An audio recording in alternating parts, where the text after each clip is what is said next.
cousins. Today we're going to be talking to Dr. Jeff Thompson. He's written several books on Dan Curtis. He's written about Dark Shadows. He is a co-founder of the Collinsport Players, and he's an all-around great guy. Come on, I'll introduce you. Let's head down to the back room with the blue whale.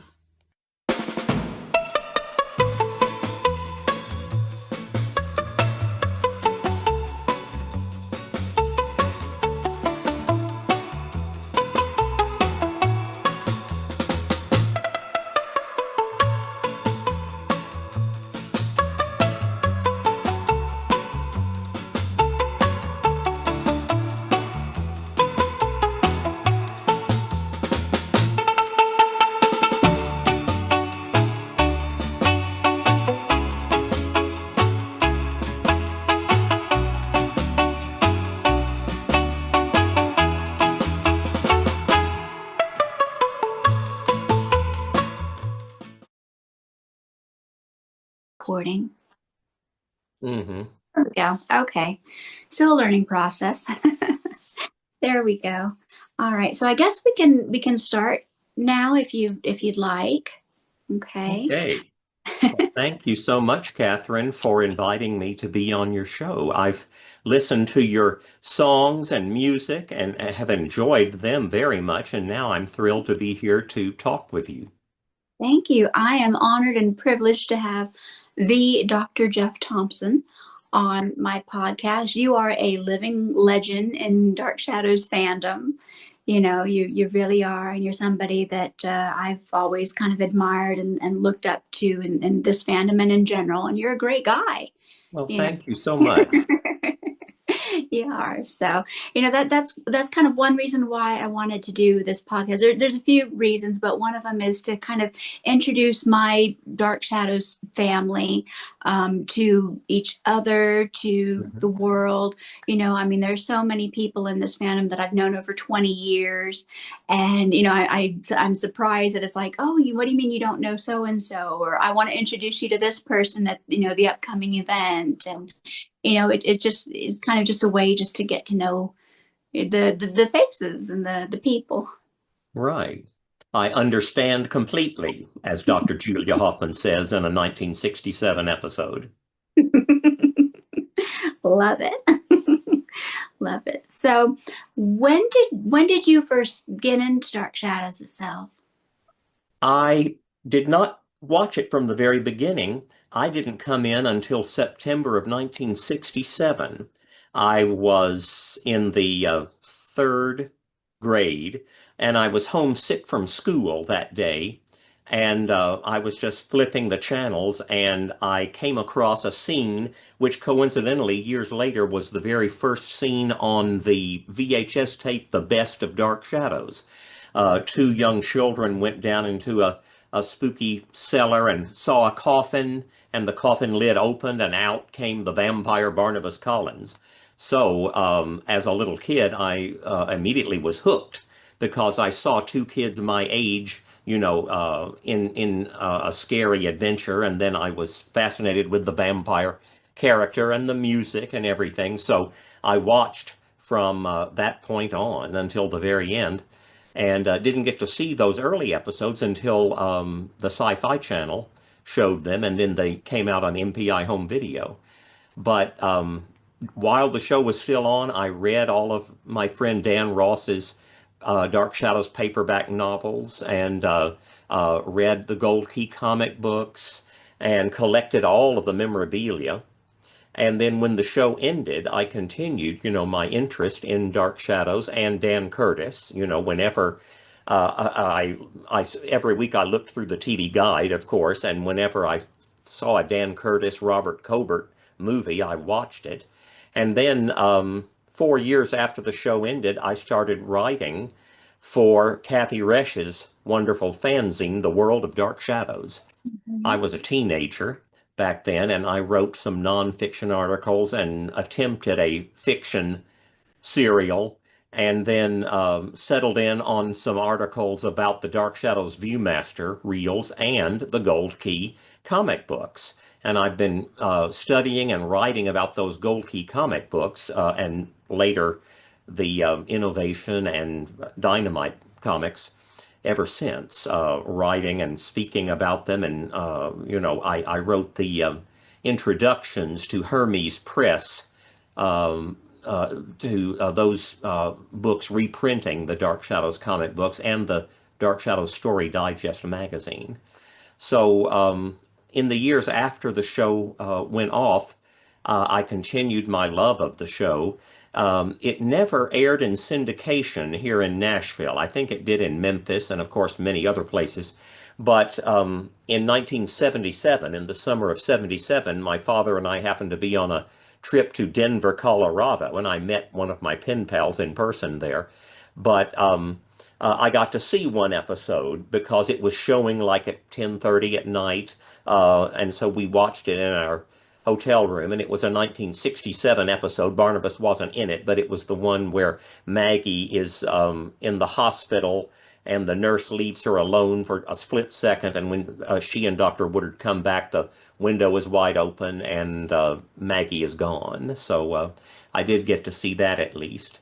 And then when I never got a chance to go out to Los Angeles or San Francisco or San Jose, wherever, to the ShadowCon conventions, but I did start going to the Dark Shadows Festival at the very beginning, the first convention in Newark, New Jersey in 1983, and I went for a decade from 1983 to 93, and then time and money and circumstances caused me to have to leave for a while, but I returned in 2005 and then 2008, 9, and 10. And I'm hoping to come to the 2026 Dark Shadows Festival and see friends I've known for years and years and years, and meet people I know now, like you, in person for the first time.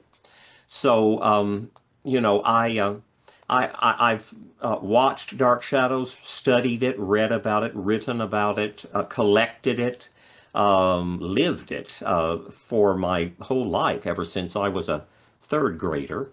And my guest bedroom here in my house is the Dark Shadows room, because that's where I have my memorabilia and collectibles and the trading cards, the models, the puzzles, the games, the Viewmaster, the magic slates, all of that, and of course the videotapes, and both sets of the DVDs, the first set that came out, and then the nice coffin set.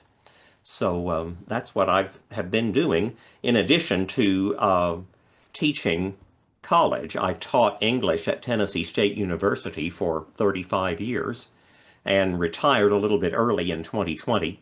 But since then, I have gone back to TSU to teach a few classes and gone back to Nashville State Community College to teach a few English classes. And I always, use a lot of popular culture with my English classes. We watch great movies like Somewhere in Time. And around Halloween, I often have shown one or two of the segments of Dan Curtis's three trilogies, Trilogy of Terror, Dead of Night, and Trilogy of Terror 2. So the students know who Dan Curtis is, because I always pass around my books on the first day of class, to show them that I'm a writer, and now all of us are going to study writing together this semester. I have incorporated Dark Shadows and Dan Curtis and vampires and horror in general into my work, as well as I was a part-time weekend radio announcer at WAMB, AM and FM, Nashville's big band easy listening station. And I often played Quentin's theme and a couple of other Robert Covert compositions, as well as all kinds of movie music that I loved, John Barry, Jerry Goldsmith. And every year just before the Academy Awards, I played every single Academy Award-winning song in order from 1934, when the Best Song Award began, up until the most recent. And then I predicted the song that I thought would win the Oscar tomorrow night, the next night, whenever it was going to be. So popular culture has been my thing, for decades, and I even have attended quite a few popular culture conferences, one especially called PCAS, Popular Culture Association in the South. It meets at places like New Orleans, Savannah.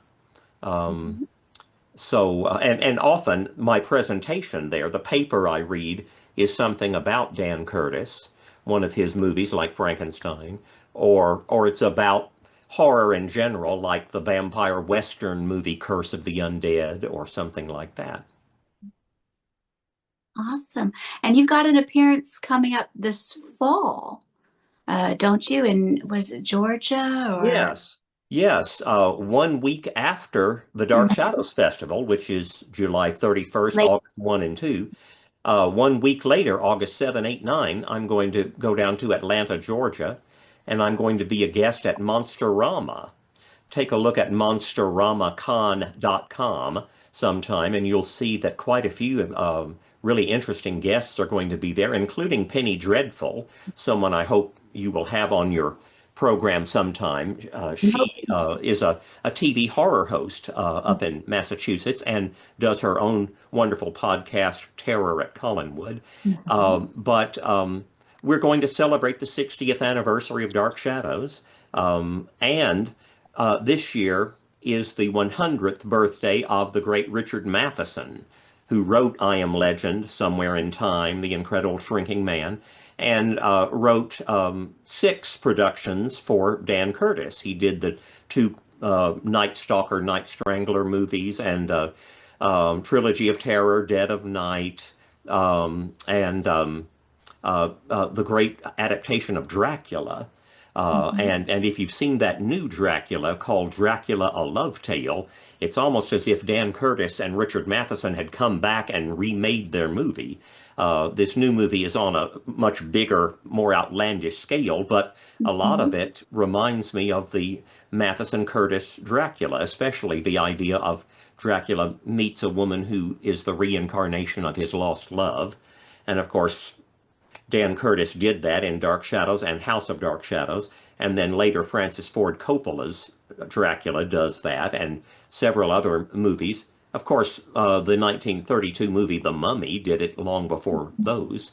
But anyway, last year was the 100th birthday of Rod Serling, and the Monsterama folks celebrated his birthday, and so this year we'll celebrate Richard Matheson's 100th, and 2 of his children will be there. Richard Christian Matheson, who writes movies, TV shows, and novels of his own, and Allie Matheson, who has written movies and TV shows, and was an extra in Somewhere in Time. You, of course, have seen Somewhere in Time, Yeah. haven't you?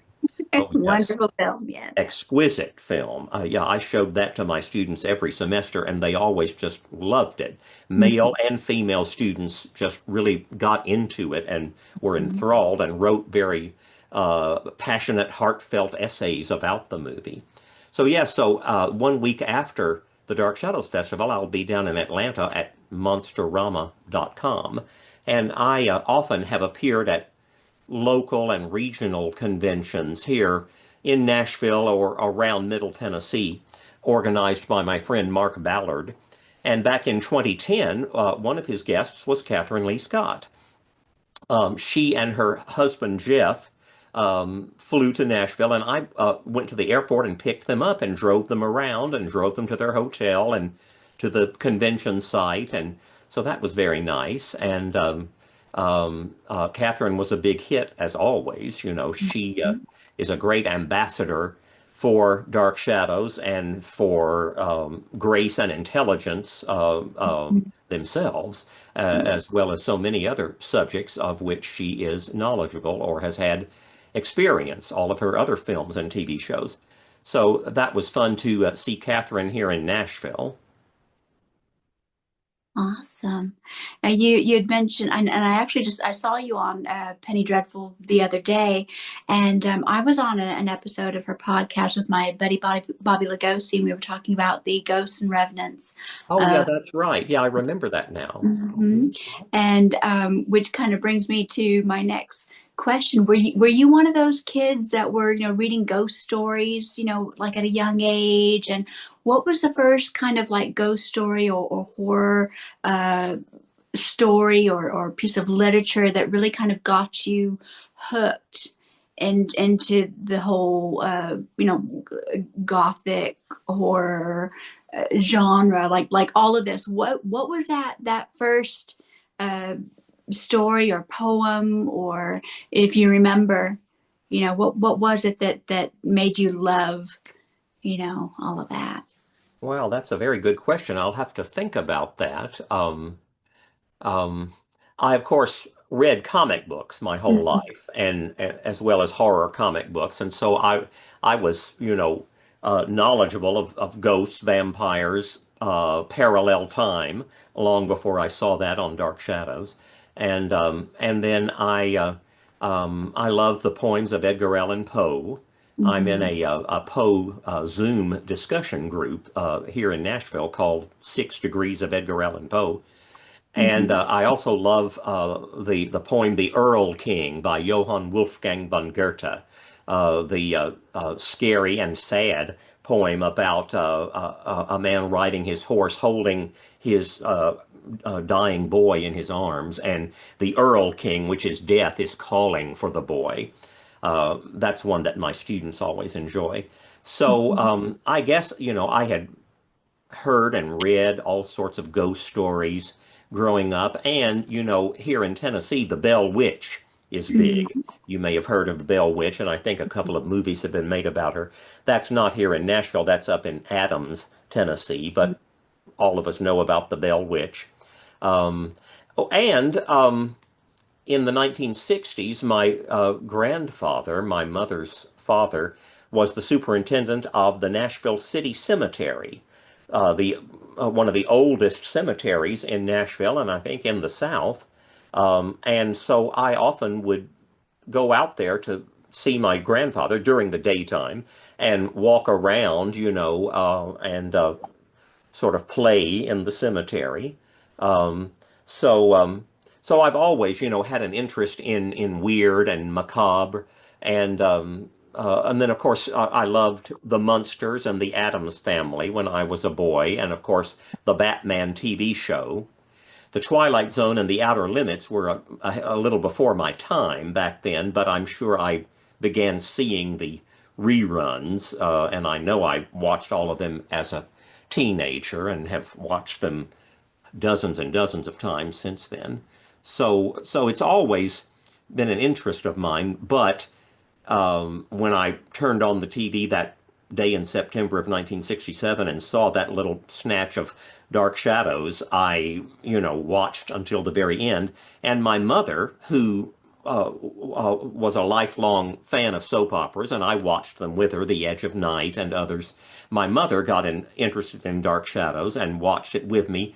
And then when it moved to an earlier time here in Nashville, I wasn't back from school yet. And so she would watch it and tell me about it as soon as I got home. This was long before VCRs, and even it hadn't occurred to us to tape the sound on a cassette tape player. I don't think we had one of those yet. So she just told me the episode, and so so yeah, and then when I started watching Dark Shadows, it really continued to shape and refine my tastes because I, became fascinated with all of the lore and Mhm.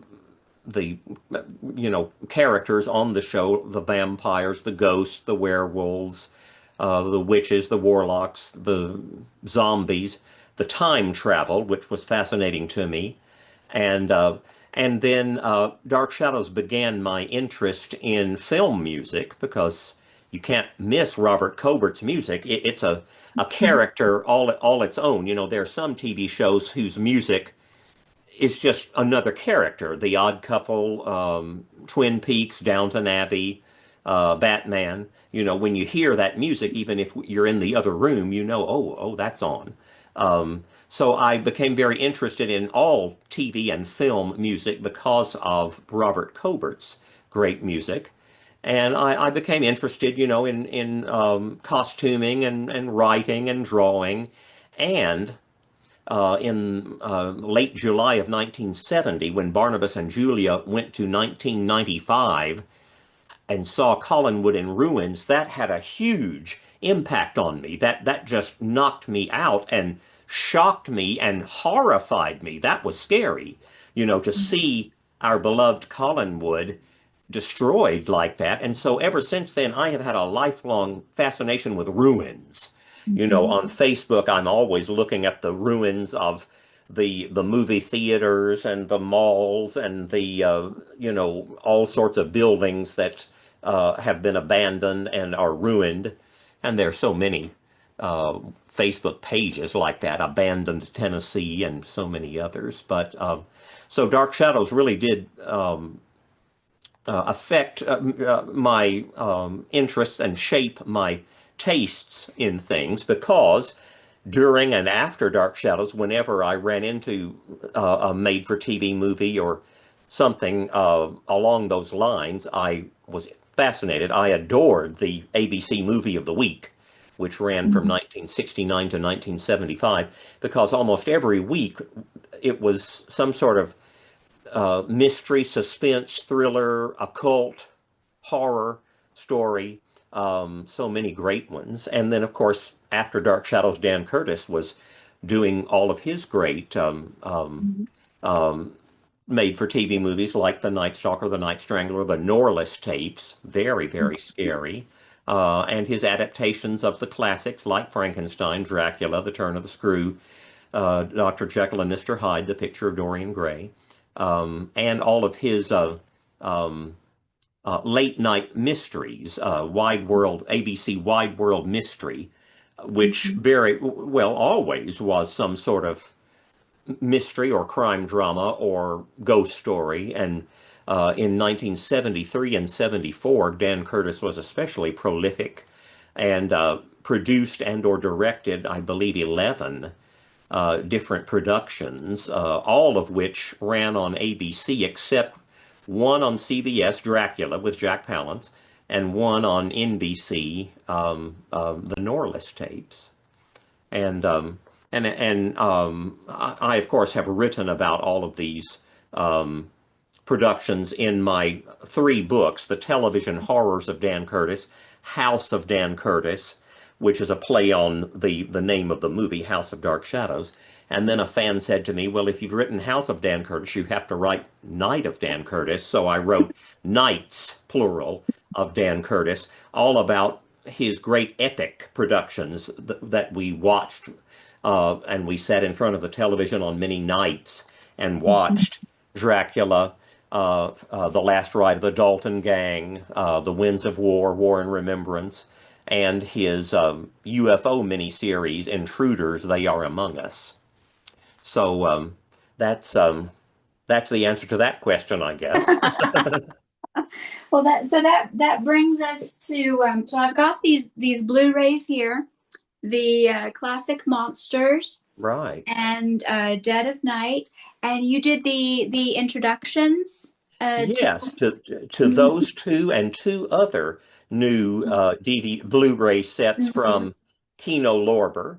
I've Uh, got Late Night Mysteries. yes, and the other is The other one, Classic Classic Ghost, Ghost. which I have right here that I Oh, was you watching. have all four. Good. Yeah. Uh-huh. Well, no, that's not. Those are not Dan Curtis. They are Dan Yeah, Curtis and Dark Shadows adjacent, in that Leela yeah, Swift and other Dark Shadows personnel are involved.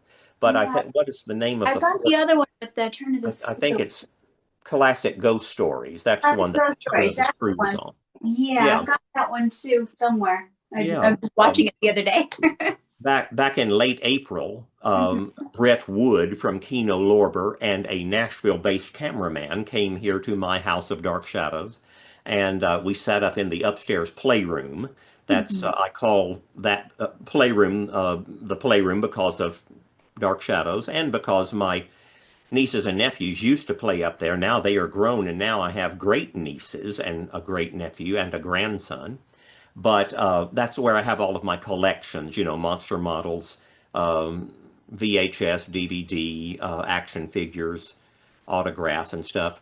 But we sat up there. Well, you see the blurred background in those introductions, and I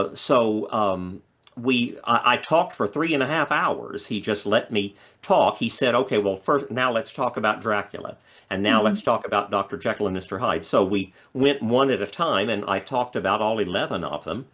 And so from that, he and Kino Lorber lifted a few comments here and there and came up with some nice 6 or 7 minute introductions to those great Dan Curtis productions. So I was thrilled and honored to be able to introduce those, and I hope I can do some more from Kino Lorber. I wish Kino Lorber would put out more Dan Curtis movies like the Norliss Tapes, Scream of the Wolf, Curse of the Black Widow, a great one, and even some others like The Great Ice Ripoff. That's not horror. It's Mhm. a serio-comic heist movie, a caper movie that is great fun and stars three actors who are unique. There's nobody like them in today's acting world. Lee J. Cobb, Grayson Hall, and Gig Mhm. Young. It was on video, I think, up in Canada briefly, and some videotapes might be floating around VHS on eBay, but it was never on. It's never been on DVD or Blu-ray. But I would love for the Great Ice Ripoff to come out on disc, and of course Robert Cobert does the music. And if you listen carefully, you hear Quentin's theme in the background when they're sitting in a coffee shop. Ditto Intruders, They Are Among Us. There's a new piano arrangement of Quentin's theme when two characters are sitting in a restaurant. Mhm. So yeah, I was thrilled to do those um, Blu-rays for Mhm. Kino Lorber, and I'm so glad that so many of those productions, now 11 of them, have come out. Some of them had already been out on VHS and DVD, but now that they're on Blu-ray, they've been remastered and they look even better. And some of them have running commentaries that you can turn on, DVD commentaries and other extra features, occasionally some extra footage or some of Robert Cobert's music. When you're talking about all of these other films and different things that haven't been released, it makes me wonder, like, I wonder if somebody out there would maybe get like a Kickstarter or something going to maybe try and get the ball rolling on some of these films, to get them out on DVD or Blu-ray. What would be amazing would be a Dan Curtis music anthology, and to be able to have all of those different music soundtracks available in so many disc set or something like that, that would kind of just show that wide range of all these wonderful pieces of music. It's not just the same three songs played over and over again, which I Oh think a lot no. of people, when they think about Bob Cobert's music, maybe they've only heard a few pieces, and or they think it's only a few certain songs or something. Oh But no. Oh yeah, his it's music is amazing. great and quite varied. And as a matter of fact, he was in the Guinness Book of World Records when he wrote the music for The Winds of War and War and Remembrance as Mhm. being the most amount of music ever written for a motion picture. And Mhm. when you put all that together, it is a motion picture. Mhm. Um, yes, several of his soundtracks are out on CD. I Mhm. wrote the liner notes for the CD of his music for Dracula, Mhm. and of course there are quite a few CDs of the Dark Shadows music and a collection, a set of almost all of the music cues. And then there's a two CD set of the great music from the 1991 Dark Shadows. and a great CD of burnt offerings, including some cues that were not in the movie. And of course, the Winds of War and War and Remembrance have their own CDs. And the music from Dr. Jekyll and Mr. Hyde, 1968, is out. So a lot of it is out, thankfully. Well, and if you get the DVD of The Last Ride of the Dalton Gang, Dan Curtis's only Western and one of the personal favorites of his movies, there's a long bit of Cobert's music on the DVD. You can click on a certain place and it plays for about 40 minutes. Oh, So wow. that's on the DVD, no Blu-ray, but a DVD of The Last Ride of the Dalton Gang.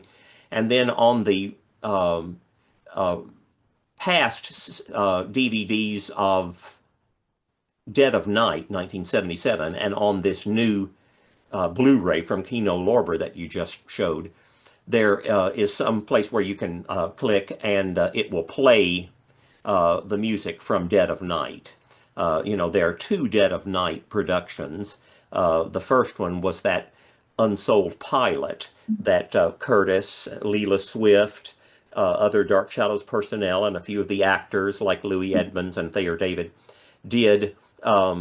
They made it in 1968, but it didn't make it onto ABC until August of 1969. So that was a pilot for a series that was going to be called Dead of Night, about a trio of psychic investigators. But it didn't go past that first episode, whose title was A Darkness at Blaisdon. So that's what it's often referred to as. But then in 77, Curtis and Richard Matheson did their third and final trilogy, their second and final trilogy together. Trilogy of Terror 2 came out in 1996, and although it used Matheson's stories, Matheson himself wasn't directly involved. But Curtis and Matheson did, and William F. Nolan, the great co-creator of Logan's Run and the writer of the Melvin Purvis movies for Curtis and The Turn of the Screw and Burnt Offerings. But Curtis, Matheson, and Nolan did Trilogy of Terror in 75, and then Dead of Night in 77, and it's just as good. It's just as scary. Everyone remembers Amelia, the third Trilogy of Terror story based on Matheson's story Prey, Prey, about the Zuni doll that comes to life and chases Karen Black all through her apartment. That's a classic in television, especially that final shot of her. But Dead of Night, 2 years later, I think is just as scary. The last segment is called Bobby, about a woman alone in her home being pursued and menaced by a threat. If you haven't seen that, be sure and see it. And Curtis and Nolan remade Bobby as one of the three segments of Trilogy of Terror 2 in 1996, and it too is very scary. The first of the three segments is based on Henry Kuttner's story, The Graveyard Rats, and that's horrifying. That's one of the scariest things I've ever seen on TV, along with the Zuni doll from 75 and Bobby and No Such Thing as a Vampire from Dead of Night in 77. And you talk about the segment with the Karen Black and the Zuni doll, and in 2005, I think it was 2005, there was a Halloween event at the Vista Theater, and I don't know if you went to that, and it was wonderful. Karen Black was there, Barbara Steele was there, and they actually had the Zuni doll in the lobby in a case, and people were freaking out. People were they were getting scared just walking by this thing. That's how iconic, this was. And I mean, that event was just magical. I mean, one of the highlights for me was when David Selby came out dressed as Quentin and recited Quentin's theme. That was, I mean, you could have heard a pin drop. People were just like, it was one of these like wonderful, magical, kind of breathtaking moments. That was a fabulous event. Yeah, I have seen some video of that. I've seen Karen Black, Barbara Steele, and David Selby as Quentin, so I remember that. Yeah, that's a good one. There have been several events at the Vista Theater. I've been to one. I was in Los Angeles for the 2010 Dark Shadows Festival, and one of the activities was a showing of House of Dark Shadows there, as well as having Jonathan Frid put his handprints in the cement. He ended up putting one handprint, not both. And then we all watched the movie. And of course, I had seen it many times on VHS and DVD by that time, but I hadn't seen it on a big movie theater screen since 1970 at the Lowe's Melrose Theater, where I also saw Night of Dark Shadows. So it was fabulous to see it so huge in front of me, and I could notice, things in the background and on the sides that I really had not seen even on the DVDs. So that was a fun occasion, and I understand that there have been quite a few movie screenings, Dark Shadow, Night of Dark Shadows, and various things, at the Vista. Yeah, one of the events was when the 2010 movie came out. They showed that movie, but they also showed House of Dark Shadows, and Cy Tomashoff was sitting right next to me. Oh, We had a really cool discussion about his sets and the house Seaview Terrace, which I had been to several times. I showed him pictures on my phone, and he was going, "Yeah, that's kind of inspired this, and that looks like this," and so that was really cool. But seeing House of Dark Shadows, on a big screen, it's like a rite of passage. It's this amazing group experience that you're there with all of these people that are all there for this event. They're all into this just like you are, and it's like a bonding experience, and it's fabulous. What were some of your memories of like Dark Shadows conventions and that kind of group setting, with all of these kind of like-minded people and everybody. I mean, were there any kind of like special moments at any Dark Shadows conventions where it just feels like, like, yes, we are all this, community? oh yes. It was just wonderful that first convention in '83. Um, we didn't really do much, but we didn't have to because we were just so excited, all of us, to be together and to be watching Dark Shadows episodes like you used to see in school. They wheeled in a TV on a cart, and we were watching videotapes. But for many of us, including me, we hadn't seen those 1968 Adam Nicholas episodes in, I guess, 15 years. So, and Ron Sproat was the guest in '83, the only guest. But we had, the costume contest and,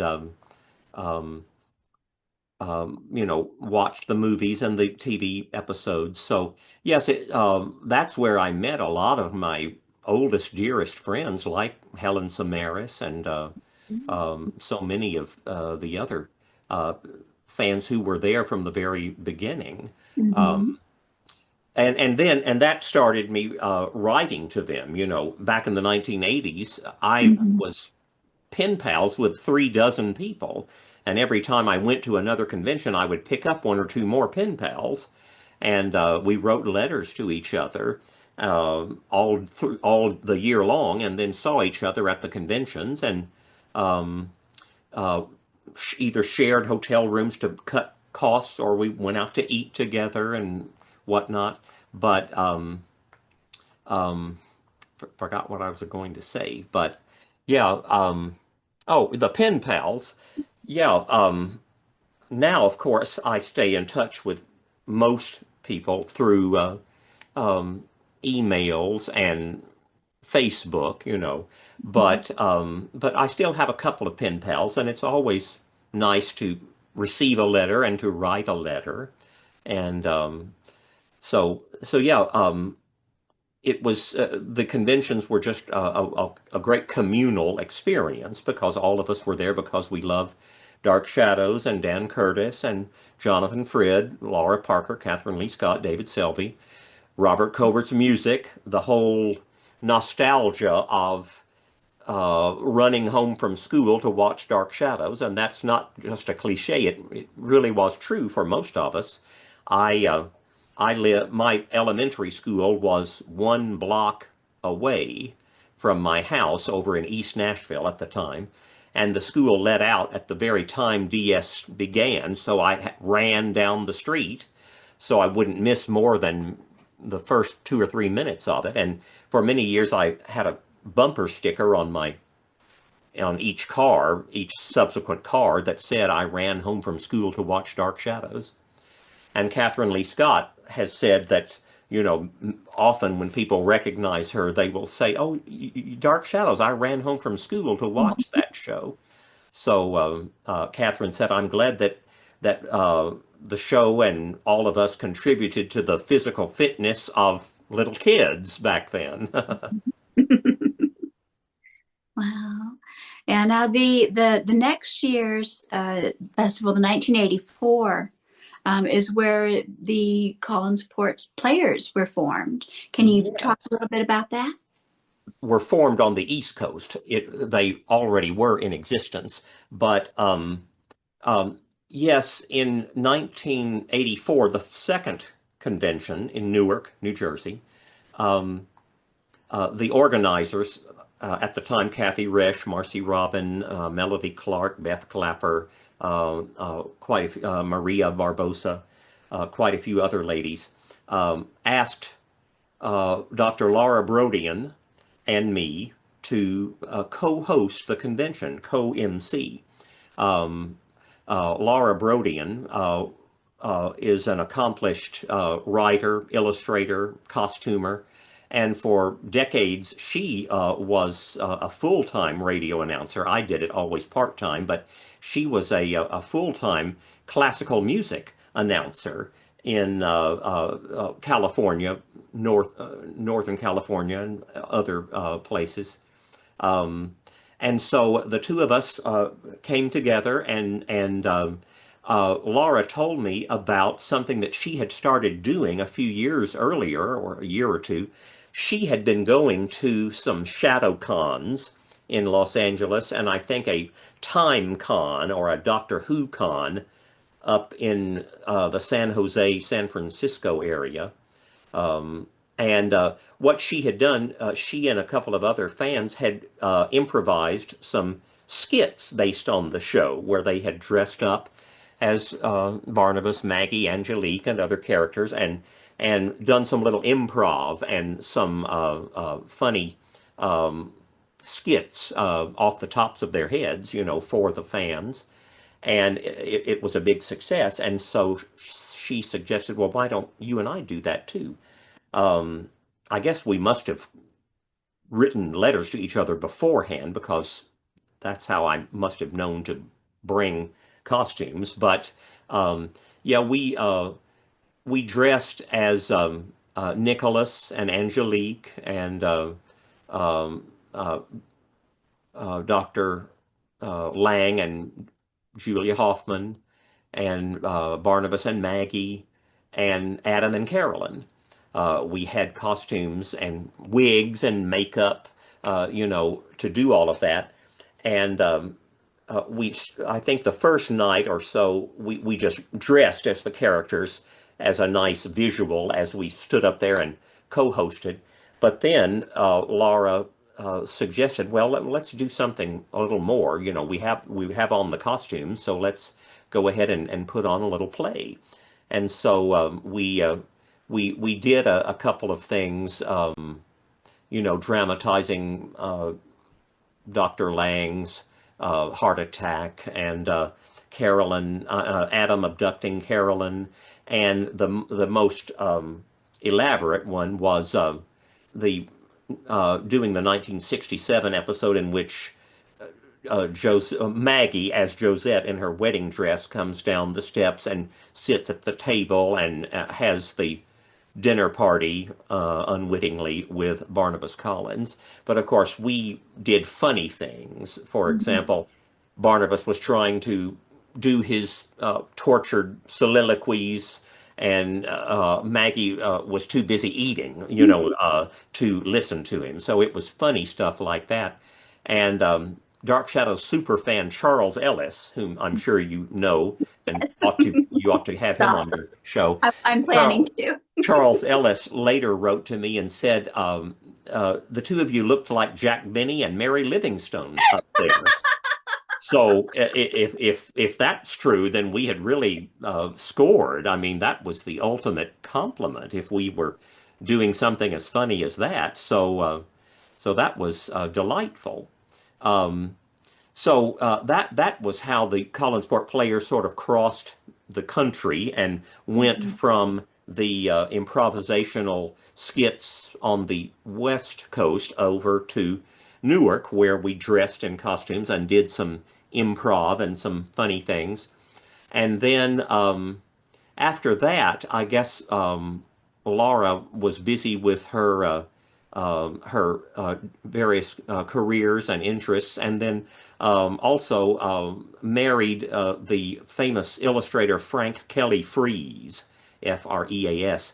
You've seen Mhm. his drawings and paintings on many sci-fi book covers and record album covers and movie posters and things like that. And so I guess for a while she kind of stepped away from it. So I continued the skits and expanded on them and turned them into more of a scripted and rehearsed play with a script and recorded background music and things like that. So in 1985, before the 85 Dark Shadows Festival rolled around, there was another convention called Manhattan Shadows 2, put on by another group. And I think Manhattan Shadows 1 had been held in 83. And that's the only event that Joel Crothers attended. He was there. I was not there, but I was there for number two in 1985. And so, and I think I was the MC of that convention. And so I recruited some of my pen pals, Tom Dabb and Jeanette Morosky, who may have co-hosted with me. I think maybe she did. And and so I wrote some scripts. One of them was still more like just an outline. She walks Mhm. in, she says so and so, he reacts, they fall down, whatever. But the other two were actual scripts, with a beginning, middle, and an end, and Mhm. with costumes and props. And let me tell you, in addition to the background music, the opening narration.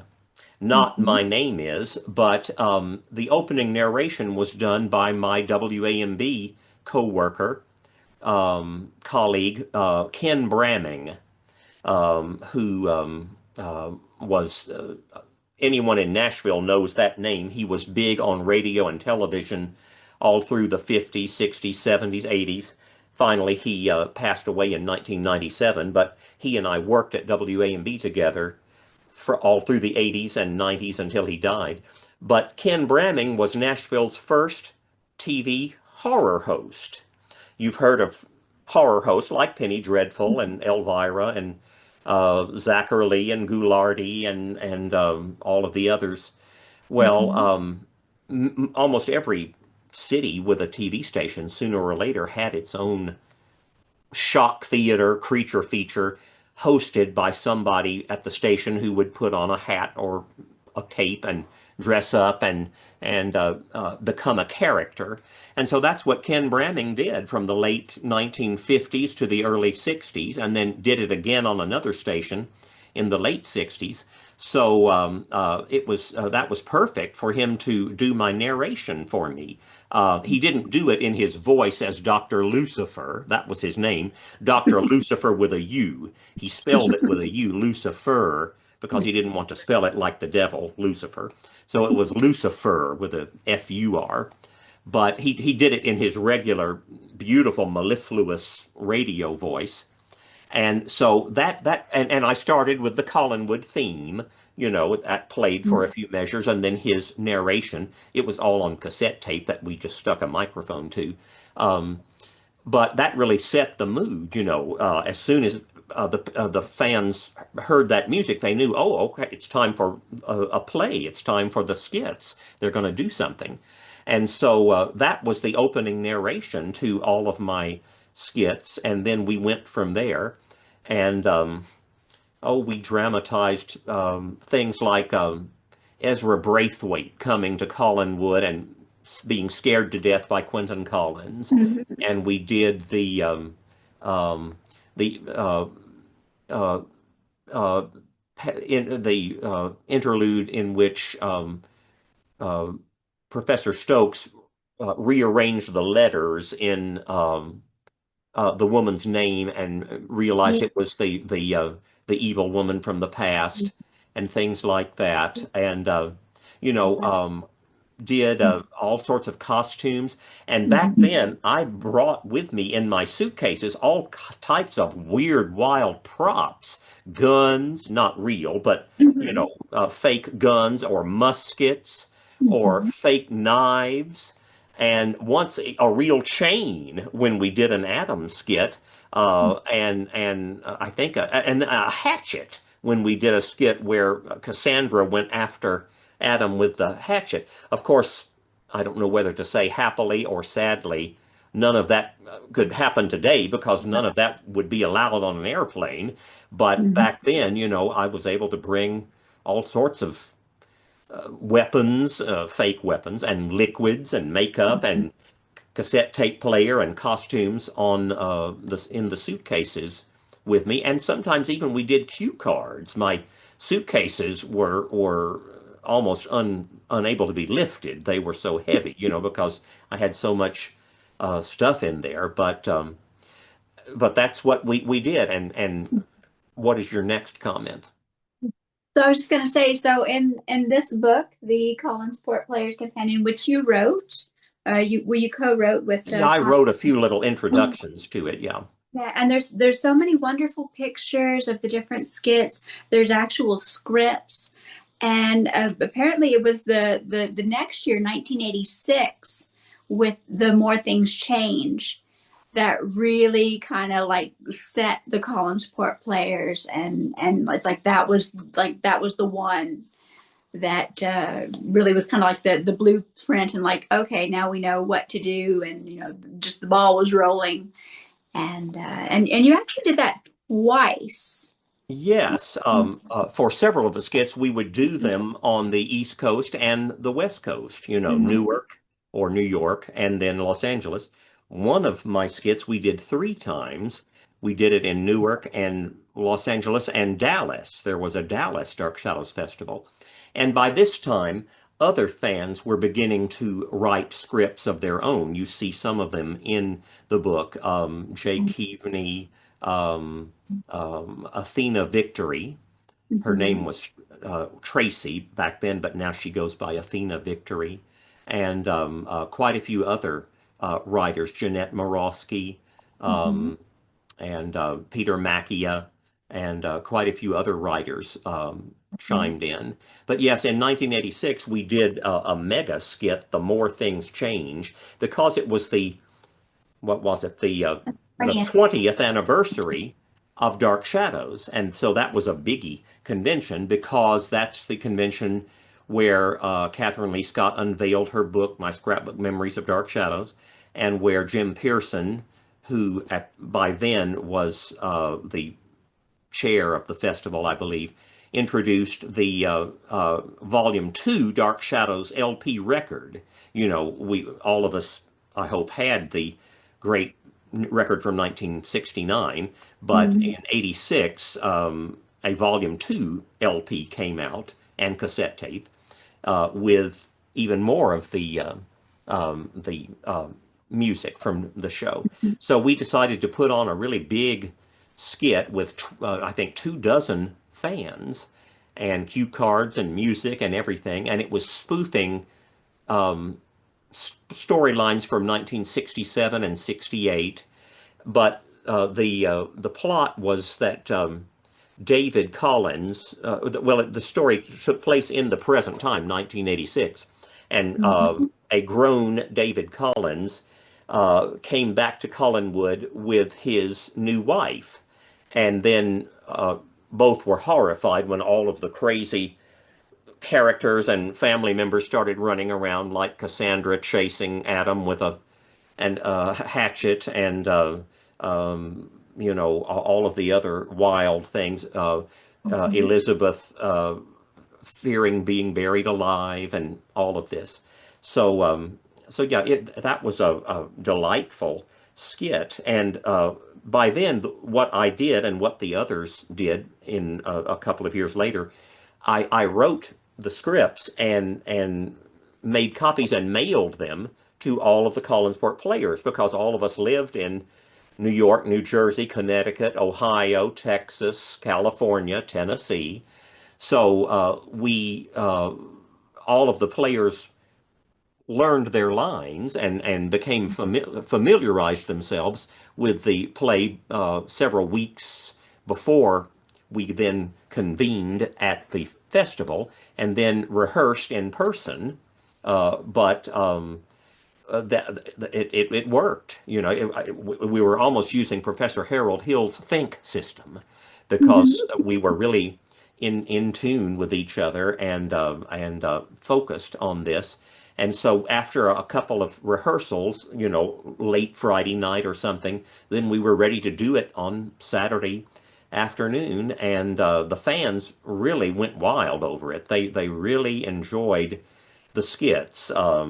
Later skits were there was a spoof of the Newlywed Game with couples from the show, like Adam and Carolyn, and no, Mhm. Jeb and Carolyn, I think, and others. Another one was a spoof of Saturday Night Live combined with Dark Shadows, that other fans wrote. And oh, I can't think of some of the others at the moment, but we did all kinds of things and used Robert Cobert's music mostly, but then we also branched off, and if I needed a cut from one of John Barry's movies, if I needed that particular sound or something, I would lift that and put that on the tape. And of course, somebody was sitting there watching the script, and I had Mhm. written a big number one, number two on it, and he or she knew, okay, number two, that means I need to turn it back on and let it Mhm. play until it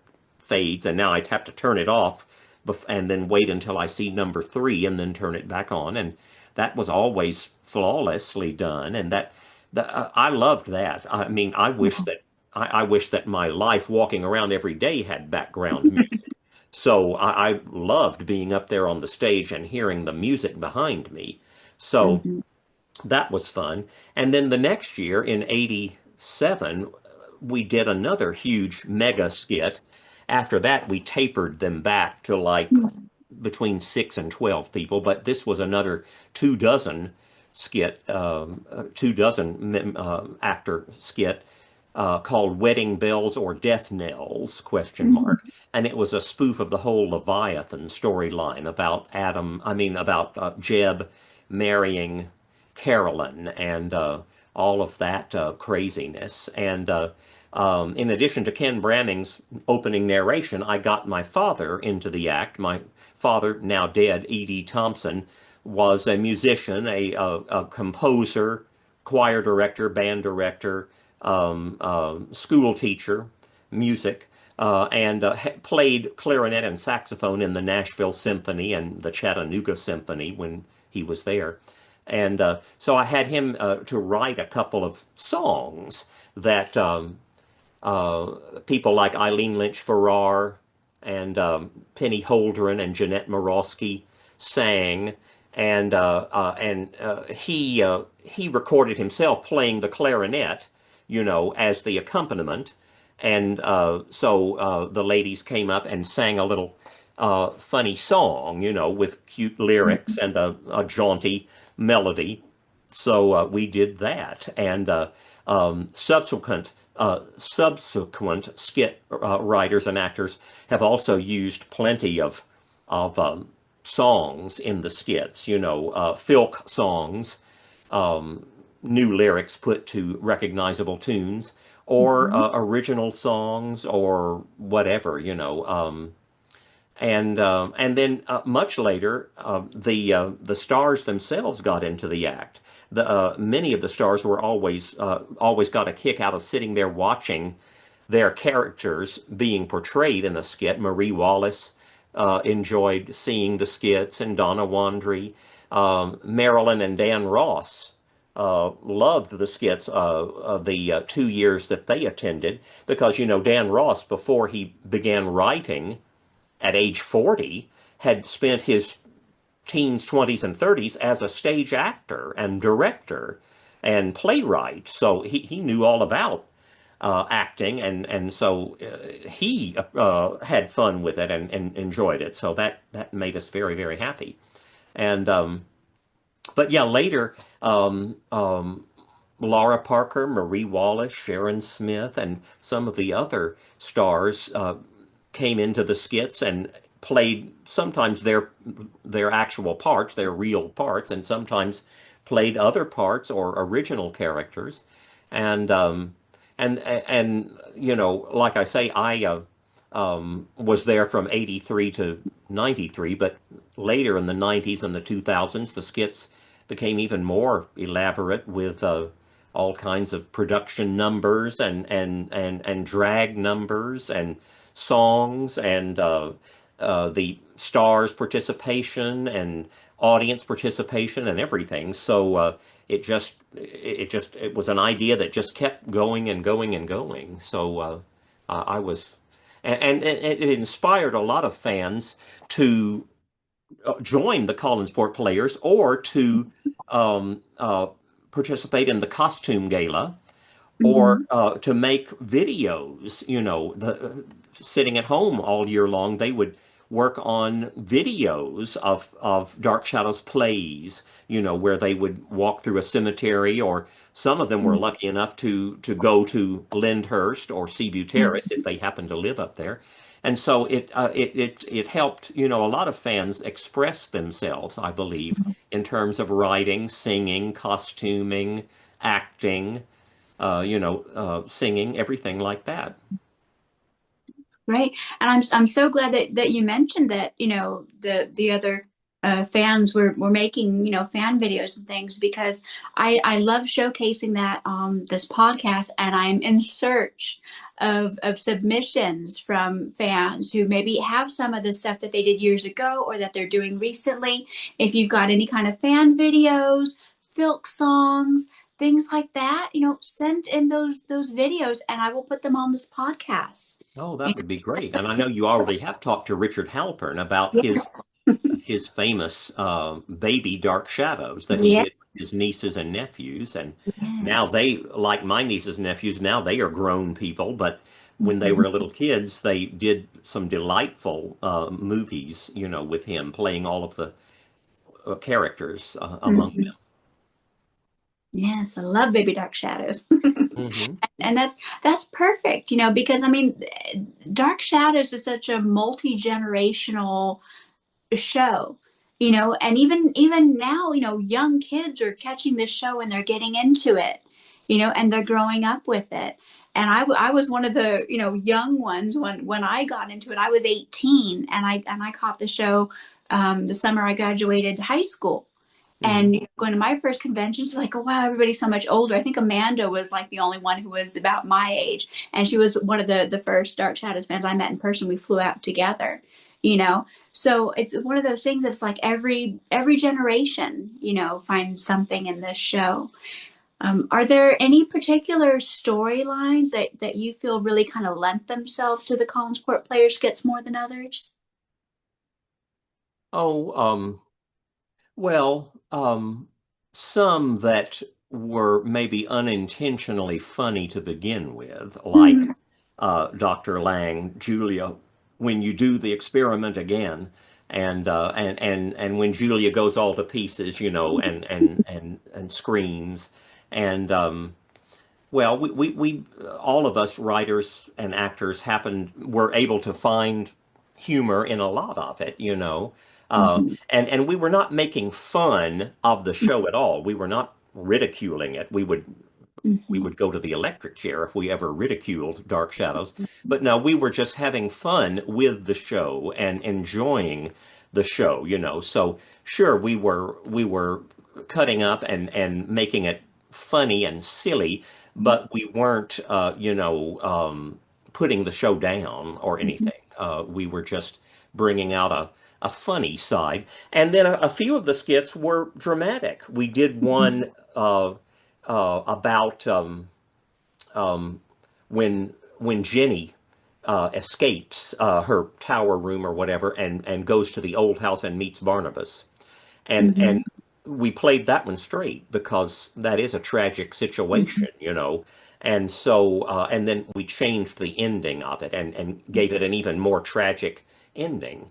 So occasionally we would do a skit that was a drama. And I did one for another convention, Dracula 97, a centennial celebration in Los Angeles in 1997, the 100th year of the novel Dracula, and then recruited Jonathan Harrison and a lot of the Collinsport players to come on and do that one too. And what I did was because it was Dracula, I combined Dark Shadows and Dracula with the story of a woman who is hypnotized and remembers her past life as it turns out to be Dracula's daughter, which is tying into that Mhm. 1930s movie. And then Dracula himself appeared, played by Jonathan Harrison, and I was Barnabas Collins. So it was a mixture of Dark Shadows and Dracula. And so that was a big hit, and so much so that 11 years later, when I was at a Dark Shadows festival in '08, Jonathan Harrison and Amanda and Laura and many of the other performers, and I redid it. Mhm. And so that one was, and I believe Jonathan Harrison directed it that time, Mhm. and I narrated. We didn't Mhm. have, well, by then Ken Bramming was dead, so I narrated at that time. And yeah, so we've done some mashups and mix-ups and putting two different ideas together. But getting back to what you said about how Dark Shadows keeps getting new fans, yes, Mhm. because it ran all through the 1990s on the Sci-Fi Channel, and then was aired over in England and picked up many fans from the UK, and um, and then went on to VHS tape and DVD. So Mhm. Now it's streaming. It's it streaming on free on Tubi. oh yeah, yeah, Tubi, right, and on Me TV Plus, and it used to be on Decades TV. So yeah, so new people are discovering it all along, and even when the festivals began, it wasn't just people my age. There were two young people, Peter and Jenny, who were 12 years old and became members of the Collinsport Players, and they played all of the David, Amy, Sarah parts for us. And now, of course, they are grown, and Peter is a writer and actor himself now, and wrote quite a few of the later Collinsport Players skits. So yeah, it appeals to all ages, and like all soap operas, the reason why and game shows, the reason why Days of Our Lives and The Price is Right have been on for decades is that um, uh, families watch it together. The grandmother, the mother, and the kids all sit and watch it for decades, and so that's how these great daytime shows stay on for so long. Mhm. Dark Shadows, is unusual in that it aired only 5 years as opposed to, 40, 50, and 60 plus for some of the other shows. But Dark Shadows was different, it was uh, obviously different from As the World Turns, and even quite a few steps past The Edge of Night, which was a mystery suspense thriller soap opera. But of course, Dark Shadows was supernatural, and perhaps that could not have been sustained for 20, 30, 40 years. Maybe it could have. But at that point in time, I think it perhaps had run its course and so ended, except it has never ended. It's still alive and flourishing through the reruns and the videotapes and the Blu-rays and streaming and through our fan creativity. Mhm. So, what is it that you think makes Dark Shadows immortal? Well, it's just fun to watch, but I think it strikes chords in us that are very deep-seated issues of um, unrequited love. Sadly, most of us have been in that boat, and being an outsider, feeling left out or feeling different, and many of us have felt that throughout parts of our lives, and then it dramatized all of the great stories, Frankenstein, Dracula, The Turn of the Screw, Dr. Jekyll and Mr. Hyde, that are like our mythology, those great horror stories and now comic books and comic book movies are really our present day mythology, like Greek mythology and Norse mythology were, long, long ago when people passed those stories on through the oral tradition and then writing. But now, of course, we have far more visual ways with movies, TV, comic books, everything like that. So I just think it was great stories. I think didn't Catherine Lee Scott say that in an interview? Great stories. Well, no, I think Jonathan Frid said it. Great stories performed greatly by good actors, Um, so it was entertaining, it was educational, especially for us little kids, because it gave us a sense of the past. When you're 8, 9, 10 years old, you really are not thinking about the 1800s or 40 years ago or whatever. But Mhm. it gave us a sense of, hey, things happened a long time ago and they're connected to the present because look at these Collins family members who were alive way back then and now they've the descendants are the people in our time, and so it broadened our minds and broadened our worldview and introduced us to a lot of topics that sparked our imagination, like time travel and vampirism and ghosts and things like that, cemeteries, and of course, for me, ruins. So I think it's just it's almost like it's like our mythology and our oral tradition and the things that we pass on to others, and I a friend of mine who is in his 30s got interested in Dark Shadows and watched all 1,225 episodes and got to meet Laura Parker at a book signing in Memphis. That's where he's from. And then my son Jonathan, when he stayed with me on two different occasions, two stretches of time, lived in the Dark Shadows room. And so he knew all of the iconography of that. And we never had got around or had time to watch the show, although he would walk through the room when I was watching, but he did watch the movies, and knew who Jonathan Frid and Dan Curtis are. He knew all about Dan Curtis because I was writing those books or rewriting them at the time. And so, yeah, well, and with my great nieces, who now are 12, 9, and 4, we sit and play the Dark Shadows board game. I have several copies of it, and Mhm. a couple I keep up, as collector's items. But one is in the playroom closet with Monopoly and Alfred Hitchcock's Y and all of the other board games that I have out there, Scrabble. And so we bring out the Dark Shadows board game and play it. So Mhm. that's how they know Barnabas and know about the show, and of course have seen the Dark Shadows room.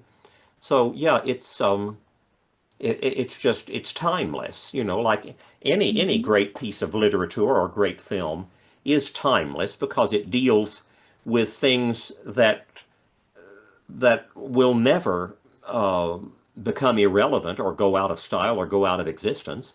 You know, at TSU, for 7 years of the time I was there, I taught honors world literature, and we were reading things from all over the world and from hundreds or even a couple of thousand years ago.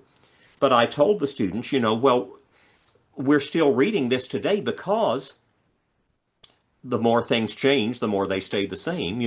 Lifestyles and technology change, but people, uh, the human nature doesn't change. Love, hate, revenge, happiness, sadness, marriage, family, friendship, spite, uh, tragedy, disappointment. Sadly, for on many of those counts, those things will never leave us. Probably there will always be unhappiness and revenge and war and anger, as well as love and happiness and all of the good things. So that's why we're still reading those stories, from India, Egypt, France, Germany, from 300 years ago or 2,000 years ago, because people are still going through that every single day. And Mhm. Dark Shadows, even as outlandish as it was still hitting on basic human truths. Sure, they were monsters and vampires and this and that, but I think it was Laura Parker who said on the show, even the monsters wanted love. Mhm. And Diana Millay said the show was about people searching for answers to questions. And so when you boil down all of the wild, outlandish plots, it's about people trying to make connections, make relationships, interpersonal relationships, love relationships, sometimes hate relationships, and all of us have knowledge of all of that because it has happened to us or we've watched it happen to somebody else. Mhm. Do you have an all-time favorite scene? Oh, well, um, I love 1795, Mhm. um, 1968. I really love 1970 parallel time and 1840 and 1841 parallel time. But those 10 1995 episodes in late July of 1970 really made an impact on me, not just because of the ruins, but also because they were so scary and creepy because the ghost of Gerard, Jane Storm, was there, but also because it was essentially a two-person show in most of those episodes, Barnabas and Julia, my two favorite characters. And of course, I always wanted Barnabas to love Julia.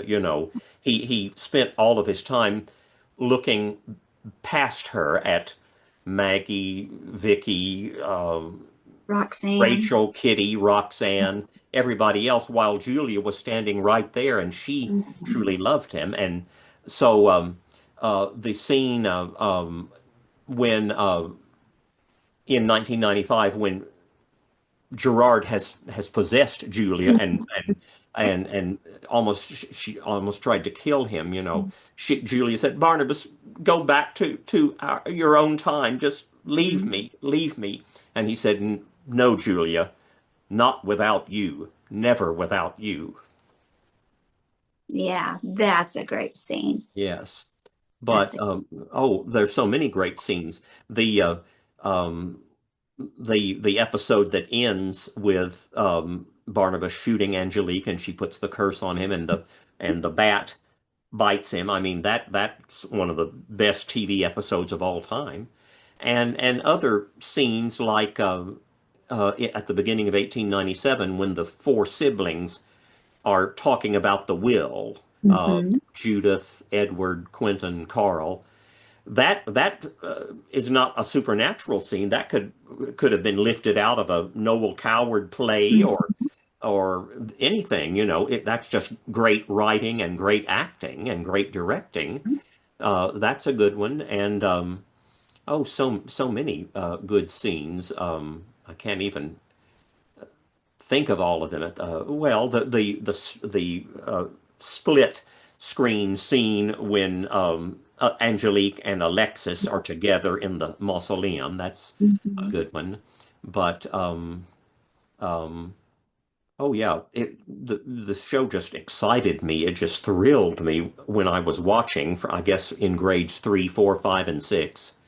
And then when I saw it again at the 1983 Dark Shadows Festival, and then started swapping videotapes with fans, and then of course got the real videotapes in 1989 from MPI Home Video, and now I have the DVDs. So Mhm. so yeah, that's what I can think of off the top of my head. But well, so many things were so shocking, Mhm. in all of those storylines, and truly scary from time to time. They were unnerving. Oh, I remember in 1970 Parallel Time when Angelique realizes that our Julia is not her Hoffman, but Mhm. our Julia Hoffman. She locks her down in the sub basement, Mhm. and then Leaves her to Barnabas die. and Roxanne leave the house. That Mhm. worried me to death all Yeah. weekend. I worried myself to death because I was so upset that Julia had been, was lost and now Mhm. abandoned in the empty house. And how is she going to be rescued? So Mhm. that worried me to death all weekend long. But my mother said, "Oh, don't worry, it'll be okay. They will find her." Mhm. And of course they did. So yeah, all soap operas. I've watched The Edge of Night, Days of Our Lives, Another World, As the World Turns, One Life to Live. Now I watch The Young and the Restless, The Bold and the Beautiful, Beyond the Gates, Days of Our Lives. All soap operas have had a huge impact on me my whole life because I just like that form of storytelling. I like anything that is continuing. And now, almost every nighttime show is a continuing story, like Mhm. Matlock and Downton Abbey, Mad Men, Riverdale, all of the shows, the dramas at night are essentially serials. So I've always loved soap operas, and when I was a teenager, I wrote my own soap opera for a while, and I just love that style of storytelling. Agnes Nixon, who created One Life to Live and All My Children, said the secret to writing soap operas is make them laugh, make them cry, make them wait. And true enough, it's you know, newspaper comic strips and TV soap operas are kindred spirits because you get a little bit of it every single day, and you get to digest it and live with it and think about it all night long. And then the next day you get a little bit more. Tune in tomorrow is one of my favorite things to do. Sometimes it's fun to binge watch shows, but it's other times it's better just to wait until next Thursday night or tomorrow afternoon or whenever the next one comes on and just take it a little at a time. So yeah, I've always loved continuing stories and all kinds of continuity and things like that. Mhm. What would you like to see happen to Dark Shadows going forward? Oh, well, first I would love to see a complete version of Night of Dark Shadows, Yes. Yeah. and Yes, please. a great deal of the work has already been done on it. Mhm. All of the living actors went back to a recording studio and recorded their lines, because a lot of the film was silent. Mhm. And David Selby told me at a convention, he said, "That's the hardest I've ever worked in my life." He said, when we watched that film, we realized and looked at the script, we realized that we had not followed the script. We were paraphrasing and saying it a little bit differently. And so we couldn't just read the script and record our lines. So he said we had to bring in lip reading experts Mhm. to tell us exactly what we said. And then we had to match our our words, you know, to our mouths on the screen. So he said that was a big job. So I would love to see Night of Dark Shadows. You know, I've written about it. One of the skits was Mhm. a serio comic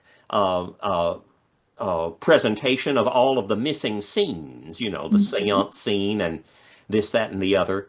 Yeah, that's I wrote a skit about it, and then of course wrote wrote a great deal about it, you know, in all of my books, especially the television horrors of Dan Curtis. But all three of those books cover all 4 dozen of Dan Curtis's productions. So I've written so much about it and read the script myself, of course, many times. But I'd love to see the whole thing, you know, and thank goodness for Darren Gross, who discovered the footage in 1999, and Jim Pearson, who works so hard in film preservation, and all Mhm. of the actors and everybody else involved. So I really hope we can see that. And I then hope. as for the future of Dark Shadows itself, I don't know. I'd love to see another movie. I'd love to see a TV show. Yeah. Um, just any kind of continuation would be great. I loved the 1991 Dark Shadows. I thought that Mhm. was very well done. And um, and then, you know, for the last 6 or 7 years, there has been talk of a Dark Shadows: The Next Generation or Dark Shadows Resurrection type of show that would maybe remake the series in part and then continue it in part. Mhm. So I would love to see that, and you know, shows like Riverdale and others, Sabrina and Twin Peaks and so many others have been of recent times on TV have been supernatural, weird, um, um, continuing stories like Dark Shadows. So I know it could succeed, especially now that there are so many TV channels, cable channels, streaming channels, you know, all of that. Um, and so it seems like there would be many opportunities for someone to make a Dark Shadows TV show. So Mhm. that's what I'd love to see. Um, and people have talked about, even Dan Curtis talked about this, a Dark Shadows animated series, Mhm. That would be because cool. if it was animated, then Catherine Lee Scott and Mhm. the other actors, Jim Storm and others, could do play their parts. We would hear their Mhm. voices, like the Star Trek animated series from the 70s. So that would be fun. Yeah, Curtis considered a Broadway musical, and Rupert Holmes even wrote a few songs to that end. And he considered an animated show, and he considered a series of movies, kind of like the Perry Mason movies that would come around every three Mhm. months or so, which I would love to see that if someone would do a series of TV movies, or another theatrical movie, or another television series, you know, because like I say, now people are so acclimated to continuing stories. I mean, even almost every TV drama starts with previously on so and so, Mhm. and even some of the comedies do. Georgie and Mandy's first marriage starts with previously on, so even that is a continuing story. A lot of the comedies are serials now, so now is the time to let us tune in every week to see a new episode of Dark Shadows. Very cool. Well, thank you so very much, Jeff. This has been wonderful and amazing and informative. And I've got some songs I'll send you. My next Okay, art that great. I'm working on is the it's all about the kidnapping of Maggie Evans. Oh, So great. I've That's got those written. That's great. That's what I'm watching right now. Oh, I watch one episode of cool. Dark Shadows every day, even Saturday and Sunday, and that's Mhm. where I am right now. And here's a little fact that Dark Shadows fans will like. If you start watching the show on June 27th and watch one episode every single day of the calendar, Mhm. you will get to the great episode in which Laura is in the fire and she's calling for David to come into the fire. You'll get to that episode on New Year's Eve. Oh, wow. Yeah, I've done that twice. And if you watch just one a day, you'll get to that on New Year's Eve. So that's a fun way to celebrate New Year's Eve. And then you start the new year with Jason and Barnabas. So yeah, well, I can't wait to listen to your new songs. And like I say, I hope you can have Dr. Laura Brodian on the show. Um, and I hope you can have Penny Dreadful and Charles Mhm. Ellis and Ansel Farage and Jim Pearson and quite a few other people who would talk to you about Dark Shadows at great length the way I have today. Well, this has just been wonderful, and thank you again so very, very much. I'll let you know when this is going to air. It'll probably be a few weeks because I'm going to be compiling fan videos and things. So, if to anyone watching, please, if you've got any kind of fan videos, send them to collinsportgirl@gmail.com.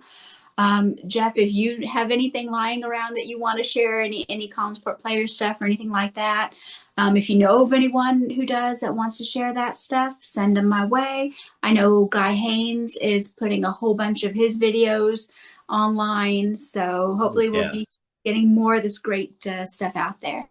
Yeah, Guy Haynes, Joe Integlia, and the late Dave Brown, and Mhm. several other fans did such a magnificent job of documenting all of this, preserving all of this, because they always had their video cameras running and captured all of the Q&As and some of Jonathan Frid's one-man performances and the Collinsport player skits. So I'm glad to see a lot of that coming up onto Facebook and Mhm. YouTube and things like that now. And so I hope everyone will look through his or her closet and send in some videotapes. Mhm. Yeah, and I mean, even if anybody's got any old pictures from conventions during the costume gala, any kind of cosplay pictures or videos, send those in because we're one big family. We're Dark Shadows family. We want to share your creativity, especially people that do like historical costuming and stuff like that. Mhm. There's so many people that want to see this stuff.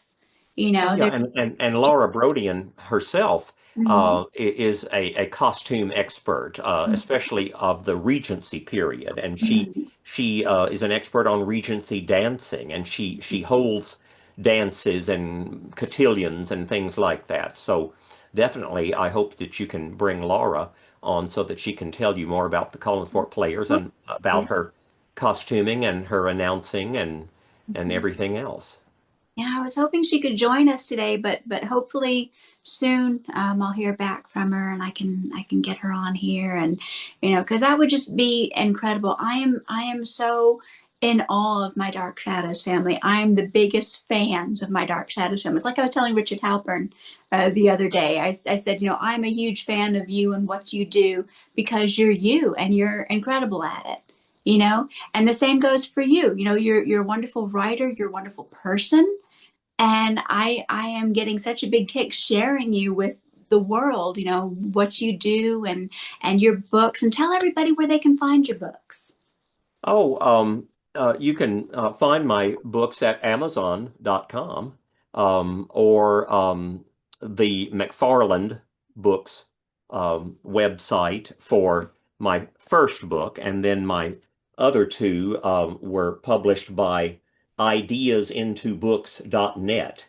And if you're looking for a publisher to publish your works, Mary Catherine Nelson, who runs ideasintobooks.net, is a wonderful resource person who will take an interest in you and take an interest in your book and lay it out perfectly and proofread and go over it and just create a jewel of it. So, but yeah, all three of the books are available at Amazon, and yeah, I hope that you can talk to Laura and so many of the other people, Helen Samaras Of uh, Helen, I'll get her on too. and so many people who have been going to the festivals for 10, 20, 30, 40 years.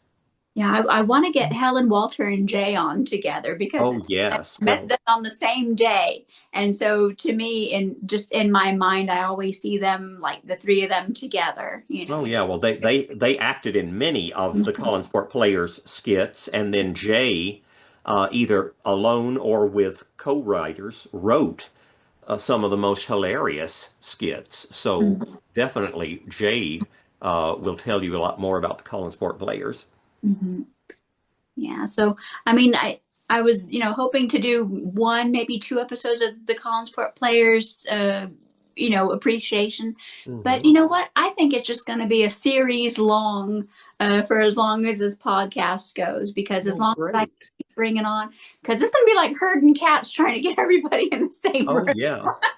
Yeah, and of course, Richard Halpern told you a lot about the players and the festivals the other day when he was on your show, and he does such a wonderful job emceeing the conventions and is such a fabulous entertainer himself. Back in 1990, my parents and I were in Los Angeles, and then later went up to San Francisco for just a pleasure trip. But I, of course, um, saw all of my California friends when I was there, Jim Pearson, and I went to see Jonathan Harrison in it's kind of like an off-Broadway play, only in Los Angeles. And then I Mhm. went to a nightclub and saw Richard Halpern perform his nightclub cabaret act, where he sings, the Great American Songbook, and came back and told all of my listeners on WAMB all about it. So Richard has been doing great work for decades himself, even Mhm. though he's only 29. But he's magic, I guess. But that's okay. Wonderful. Thank you again, Jeff. You have a great day, and I will let you know when this airs, and I'll send those songs over to you.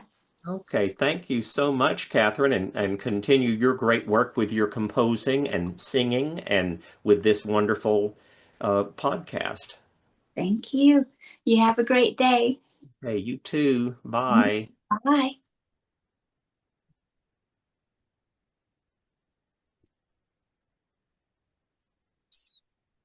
Did it not what is this doing? Did it not it recorded? Okay. Yeah, but now it should say something like recording stopped. Yeah, it should. Because I see where to end the meeting, but I don't know if that would stop usually it says stop recording. What the? Hold on. Yeah, look Oh, around in the I found it. corners. Okay, good.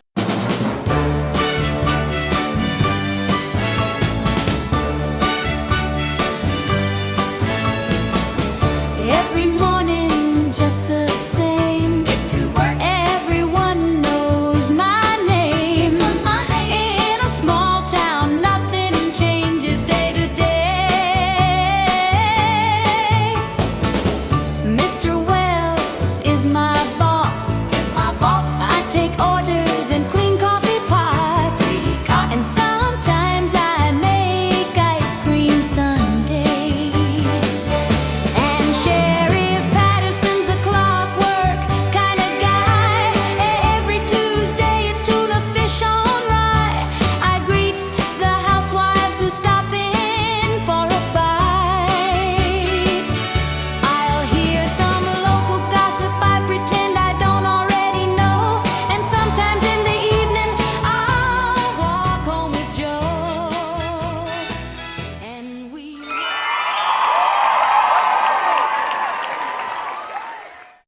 Oh, I didn't hear you come in. I startled you, didn't I? I apologize. Is it too late to get a cup of coffee? I was just closing. Do you know where I can get a cup of coffee? The only place I can think of is closed by now. But that's Collinsport. We roll up the sidewalks when the sun goes down. Yes, Collinsport can be a lonely place, but then it's not unique in that respect. Nighttime in itself can be lonely. I suppose so. But then one gets used to the loneliness. It's part of existence. I suppose so. For some people. Well, I've taken enough of your time. Good night. Mister? I'm not going anyplace important. And I forgot to clean out that last coffee pot. If you want a cup of coffee, I'll get it for you. Let me switch on a few lights. I do appreciate this. I am rather weary. Perhaps the coffee will revive me. Are you just passing through town? No, I live here. Oh, I thought I knew everybody in town on sight. I plan to live here permanently. Do you have family here? I have relatives. Well, who are they? I probably know them. The Collins family. Then you're a Collins. Yes, my name is Collins. Barnabas Collins. Are you going to live up in Collinwood? I'm going to live on the estate, but not in the main house. Cousin Elizabeth has allowed me possession of the original family home. You mean the old house? You know, there are rumors about that house. Some people say it's haunted. I never listen to such rumors, much less believe in them. Well, that makes you quite unique in this town. But then uniqueness is not always a good thing. It sets you apart from other men. Did I say something wrong? No, of course not. What an unusual cane. It's a family heirloom. In fact, it's my prized possession. I'd rather part with anything in the world before I parted with this cane. It's part of my family tradition. Well, can I heat up your coffee? If it isn't too much trouble. Oh, no trouble at all. Listen to those dogs howling. They were doing that last night, too. I wonder what they're howling about. Yes, I wonder. I wish those dogs would stop howling. They're beginning to make me nervous. Well, I've kept you long enough, miss. Oh, Evans. Maggie Evans. Evans. Why does that name sound familiar? Well, maybe you've heard of my father. He's an artist. An artist? How interesting. Well, it was nice meeting you, and I hope to see you again. See if I can bring back what I had before. Back when I had humanity, I had a soul. If I have you, then I'll feel whole. If I have you, then I'm in control. Collinwood. A seance has been held in the great house at Collinwood. A seance that has suspended time and space and sent one young woman into a frightening journey into the past, back to the year 1795. Soon it will be dawn, but in the short time that remains of this night, one young man will experience a kind of terror he has never known before.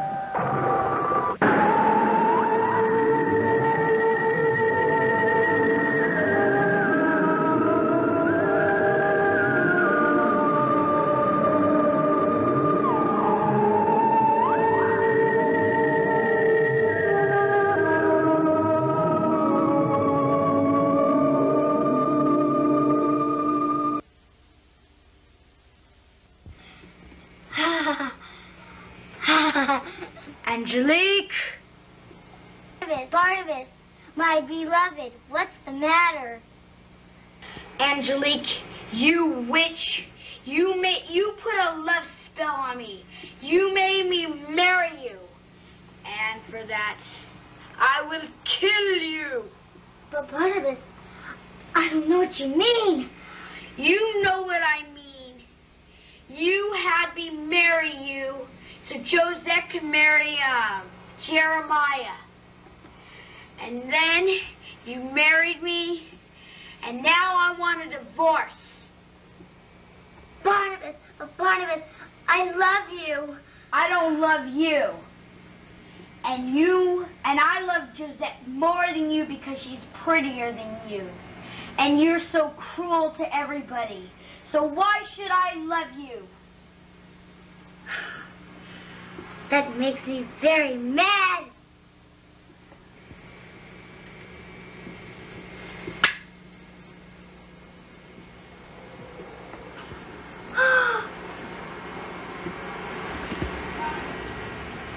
Barnabas, I'm going to put a curse on you. Something, if you love someone and they love you, they will die. You will be a creature of the night.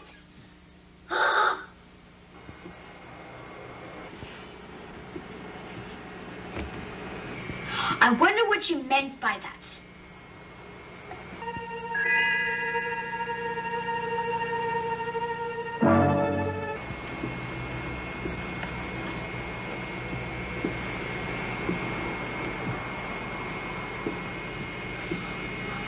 Oh, no! No! No! No! No!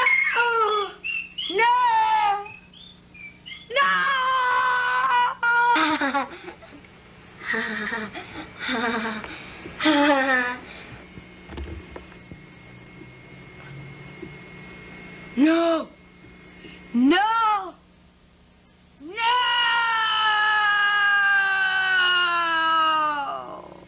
Outside the great house at Collinwood, Lieutenant Nathan Forbes plots his escape from a vampire.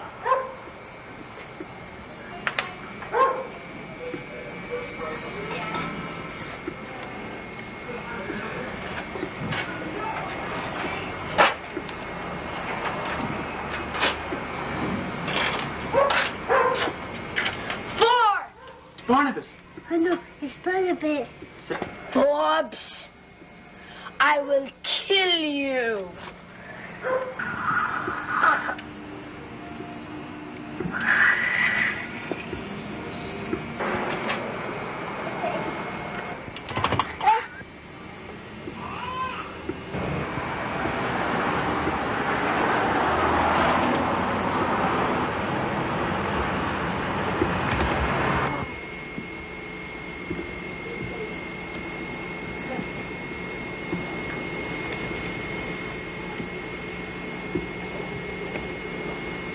I wish Barnabas would come. What's that noise? It is me, Josette. Barnabas! Josette, my dear beloved Josette, I have a problem, but I can't talk now. I shall send for you, and we shall run away together and elope. Josette, goodbye. Barnabas, wait! Goodbye, Josette.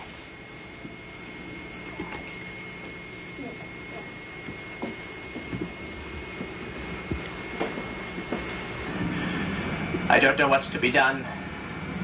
Your poor mother has taken her life because she has found out your secret. Because of Lieutenant Forbes. I have killed Lieutenant Forbes because he has told on me. What must we do, Barnabas? What must we do?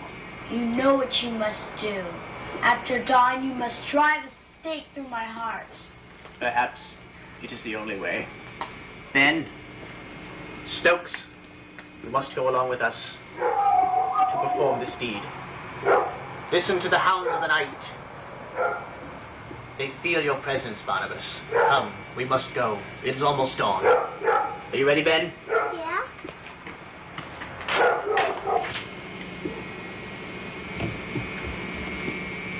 Oh, Ouija, can you answer my problems?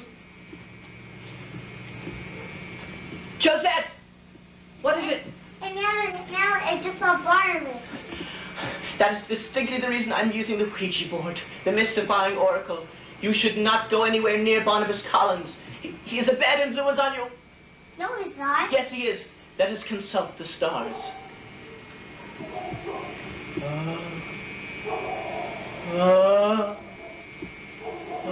Ouija, are you with us? It said yes. Should my niece Josette stay away from Barnabas Collins, Yes, there, you see? You see? You're pushing it, Natalie. You're pushing it. I'm not pushing it. You're pushing it. I'm not pushing it. You're pushing I'm it. not pushing it. I'll ask it again. Should Josette stay away from Barnabas Collins? You see it's going to You're yes. pushing it. I'm not pushing it. Barnabas, we must go to the family mausoleum. Into your secret crypt. Go. Come along, Ben. Go, get in. Perhaps it is the only way.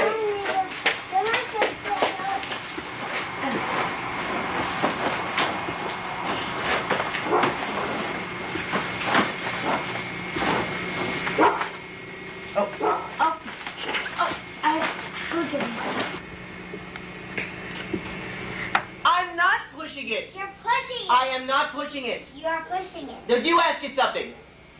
Should Aunt Natalie stay out of my life? You're pushing it, Josette. I am not pushing it. Josette, you are pushing it. No, I'm not. I'm not going to play. I don't want to play anymore. Do you I don't want to play anymore.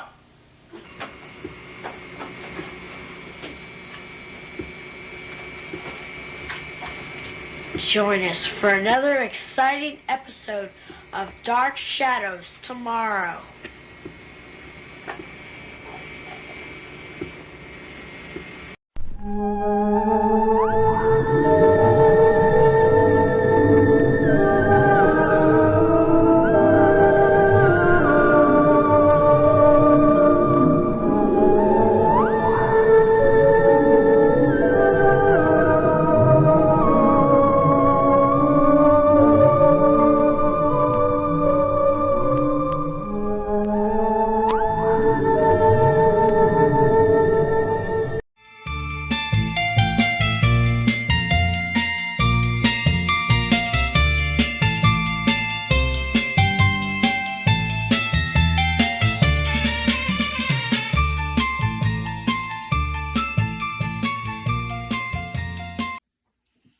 You're watching The Back Room at the Blue Whale, a Dark Shadows podcast. Stick around, cousin. We're glad to have you. And now some very exciting news. It's that time again, family. The Rondo Award nominations are out. Be sure to go to rondoaward.com and take a look at how many of our cousins have been nominated this year, including Jeff Thompson and Ansel Farage. Nominated for Best Blu-ray Collection is Dan Curtis's classic Monsters. Nominated for Best DVD Extras, Dan Curtis Collections, with Dr. Jeff Thompson's introductions to all of the telefilms. Nominated for Best Short Film, Screening After Midnight. This excellent film is directed by our own Ansel Farage and stars David Selby, and it is wonderful. If you love silent films, classic horror, David Selby, Dark Shadows itself, you will love this film. I hope it wins. Nominated for Best Podcast again this year, Terror at Collinwood. Go vote for Penny Dreadful, you guys. It is the best podcast, and I know we all love it so much.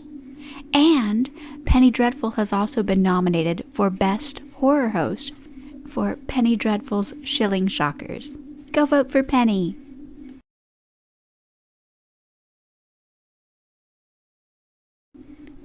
And now I hope you'll all do something very special for me and for our Dark Shadows family.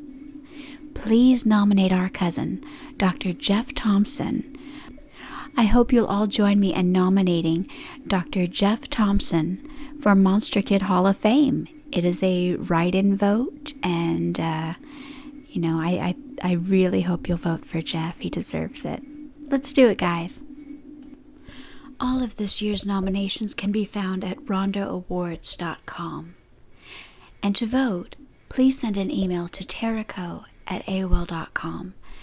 That's TARACO@aol.com. And make sure you send it in no later than Friday night at midnight, May 1st, 2026. Be sure to put your name as well. Make sure you've got your name in there so it counts.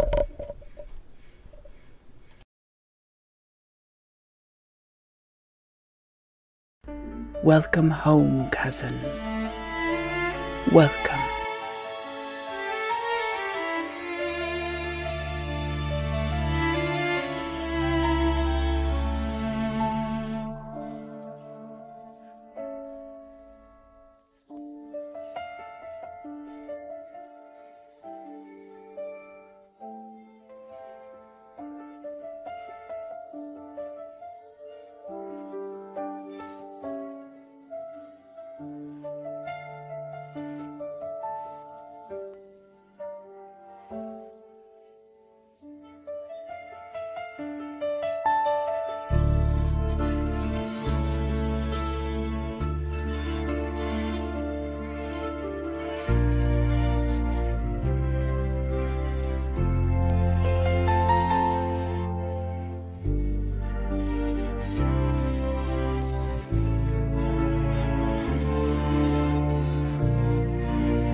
The Back Room at the Blue Whale is a Dark Shadows podcast.